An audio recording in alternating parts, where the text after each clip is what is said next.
Alrighty, we're talking school today, which is always a fun topic. Obviously, we're in the middle of fall right now, so your kiddos are probably in school. But if you're planning for the move to Hawaii, you need to decide for yourself, what are the schooling options like in Hawaii? Public, homeschool, private, all the things, right? Charter schools, we have a lot of options here, but it can be a little bit overwhelming. Number one, you don't know the neighborhood you're gonna be in yet, probably, and then you don't know the school your kids are gonna go in. And so there is a wide variety of schooling options to choose from, but for today, for the sake of this video, I'm gonna talk specifically about homeschooling because I'm doing it.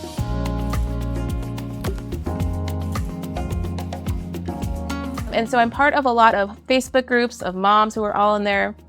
There's very much a wide range of different styles, from classical Christian schooling to wild and free homeschooling, to co-ops that are doing their own thing, and then neighborhood specific. And so what is great is you have options, number one. So if you're currently homeschooling your kids and you want to start homeschooling them in Hawaii, it's an amazing place to do it, not only because we have a very big community already, but I would still say because there's opportunity to bring whatever it is you're doing here if we don't have it yet. And that's my biggest encourager, is if you love the co-op that you're in right now and you're really remorseful to leave them, and then you can't seem to find it here yet on the internet, I would really encourage you to bring what you're doing here, because I'll be the first to say, I see so much cool stuff going on in the mainland that we don't have yet here available to our homeschoolers. Second thing is obviously defining what kind of homeschooling do you like to do. Are you more like by the book, like a full day? Are you workbook status? That's kind of what we're doing, where we get it done in about an hour and a half to 2 hours. How do you prefer your school? Are you unschooling, where they're just doing life with you and you guys are doing nature walks? Like whatever that is,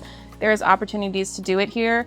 And it's really, really easy to get it done. So number one, you're gonna go to the DOE, the Department of Education's website, look up the criteria. They do have to take a couple standardized tests over their 12-year academic career. But aside from that, it's like 3rd grade, 7th grade, something like that. You can do whatever you want to do. Like there really is no enforcement on the way you have to school them, on the hours they have to do. As long as they can pass those standardized tests, you are good, making sure your child is hitting their benchmarks. Then aside from that, literally once you get here, you're gonna go to the school that's assigned to you by zip code once you've found your house. And you just send in the letter that says, I plan on homeschooling. There's a form to download. And when I did it, literally the front desk smiled at me. She's like, thank you so much. And that was it. And I walked away and I was like, really, that's it? Like no question about what I'm supposed to do or who I'm supposed to talk to. And I had free reign over the curriculum, like I said, over the hours, over the way I wanted to teach my kids. And for me in this season of life, it's what we've chosen to do. I don't know that I'm always gonna homeschool my kids, but after having my son in private school for K through 1 and then public school for 2 to 3, I was ready for 4th grade to go homeschooling. And so it's just our personal experience. But again, you have so many options here. Dive into the Facebook groups, ask questions.